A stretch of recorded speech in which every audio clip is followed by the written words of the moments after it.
Hello students, welcome to our channel pioneer education academy. आज हम पढ़ेंगे संज्ञा।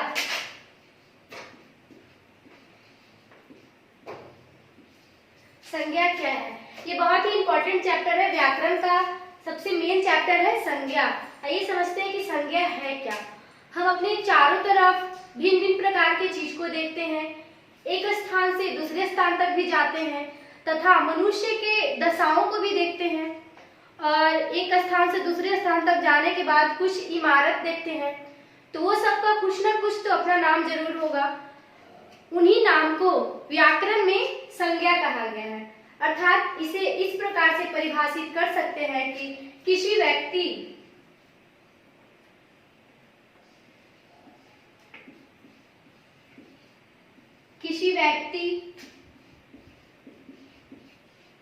वस्तु, स्थान, प्राणी, भाव आदि नाम को संज्ञा कहते हैं। यहाँ पे आपको 5 पॉइंट दिख रहा होगा। व्यक्ति, जिसमें दुनिया के सारे व्यक्ति आ जाएंगे। वस्तु में कॉपी, किताब, कलम, बेंच, कुर्सी ये सब आएंगे। स्थान का मतलब जगह, पटना, दिल्ली। प्राणी में सारे पशु पक्षी आ जाएंगे। और भाव मनुष्य के एक्सप्रेस को कहा जाता है, जैसे गुस्सा करना, प्रेम, घृणा। तो ये 5 पॉइंट में दुनिया के सारी चीज आ जाते हैं। अब प्रत्येक को अपने अपने वर्ग में बांटा गया है। आइए देखते हैं कि कौन से पॉइंट को किस वर्ग में रखा गया है। संज्ञा के मुख्यतः 3 भेद होते हैं। पहला व्यक्तिवाचक,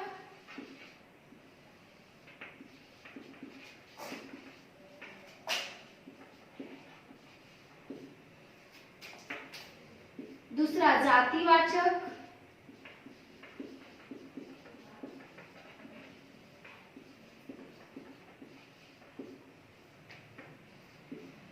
तीसरा भाववाचक।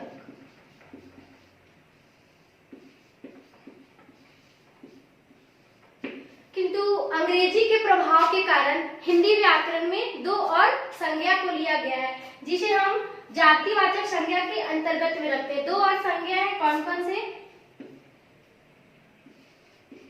द्रव्यवाचक संज्ञा,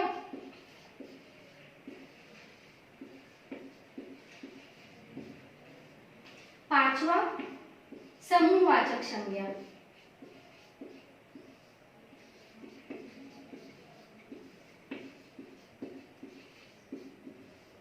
एक एक करके सभी संज्ञा के बारे में समझते हैं। पहला हमारा है व्यक्तिवाचक संज्ञा। तो व्यक्तिवाचक के अंतर्गत किसी व्यक्ति, वस्तु या स्थान के विशेष नाम को रखा जाता है व्यक्तिवाचक संज्ञा के अंतर्गत। जैसे बोला जा रहा है विशेष व्यक्ति का नाम। जैसे एग्जाम्पल के लिए ले लें, एक क्लास चलता है तो उसमें बहुत से स्टूडेंट होते हैं। उसमें से अगर टीचर किसी एक या 2 स्टूडेंट का नाम लेकर बोलती है, जैसे चिंटू, पिंटू, बिट्टू, नीरज, ये सब एक क्लास से एक विशेष व्यक्ति का नाम आ रहा है। उसी प्रकार से ले लें पंडित जवाहरलाल नेहरू, नरेंद्र मोदी, व्यक्ति में आ जाएंगे। दूसरा विशेष वस्तु।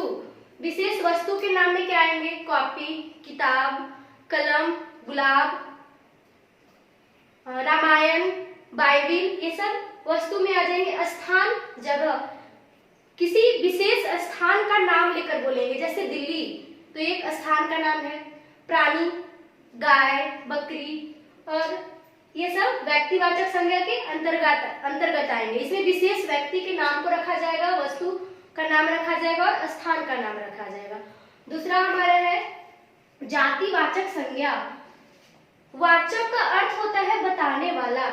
यहाँ पे इसके नाम से लग रहा होगा जाति। ये नाम से क्या बोध कराता है कि किसी वर्ग का नाम होगा। इसमें जाति, संपूर्ण जाति का बोध कराता है। अर्थात वे संज्ञा जो किसी व्यक्ति, वस्तु के संपूर्ण वर्ग का बोध कराता है, उसे हम जातिवाचक संज्ञा कहते हैं। जैसे समूह का बोध कराएगा, जैसे लड़का। जब यहाँ पे मैं लड़का बोल रही हूँ तो दुनिया के प्रत्येक लड़का इसमें आ जाएंगे। उसी प्रकार से जानवर, तो जानवर बोलने से ये एक अपने समूह का बोध कराता है। जानवर में बहुत से जानवर आ जाएंगे, तो उनका अगर हम नाम लेकर बोले गाय तो वो आ जाएगा व्यक्तिवाचक संज्ञा में। लेकिन जब मैं बोल रही हूँ जानवर, तो जानवर में जितने भी जानवर आते हैं वो इसके समूह में आ जाएंगे। उसी प्रकार से विद्यालय, विद्यालय जब बोल रहे हैं तो वो जितने भी विद्यालय होंगे सभी इसके अंतर्गत आ जाएंगे।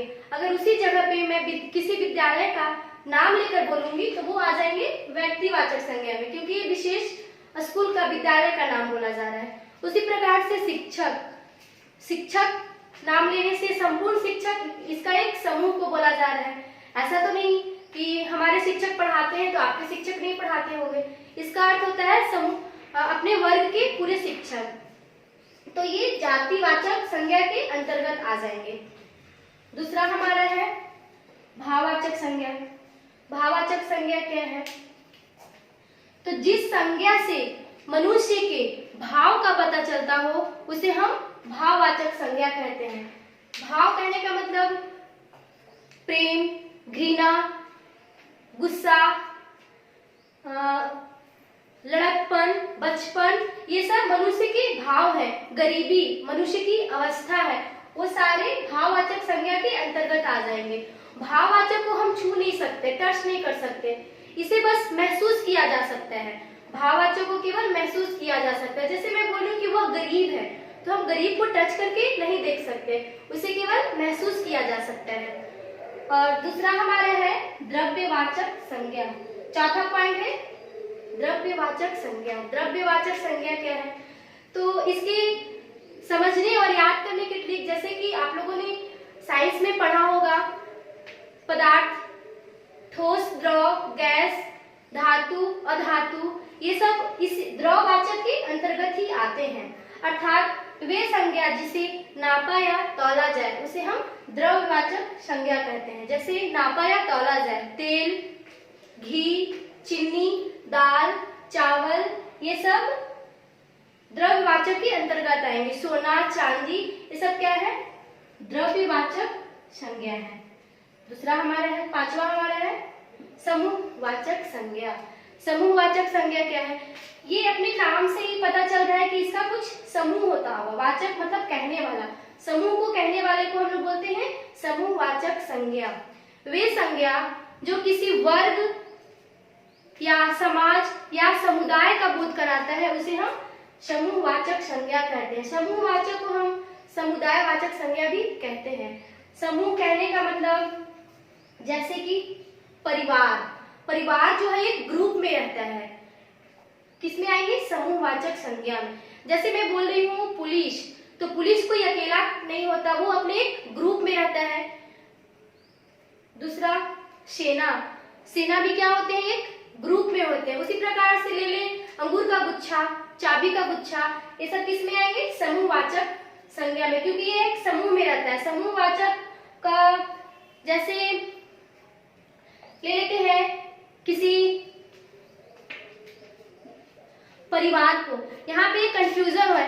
जैसे परिवार तो समूहवाचक संज्ञा है, लेकिन कहा जाए जैसे कि अभी सब लोग जान रहे हैं कि लॉकडाउन है, तो बोला जाए कि लॉकडाउन में सरकार सभी गरीबों को भोजन दे रही है, सभी परिवार वाले को भोजन दे रही है, तो यहाँ पे सभी परिवार आ गया।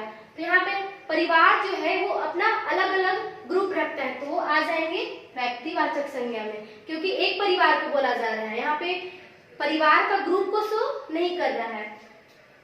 तो ये हमारे हो गए समूहवाचक संज्ञा।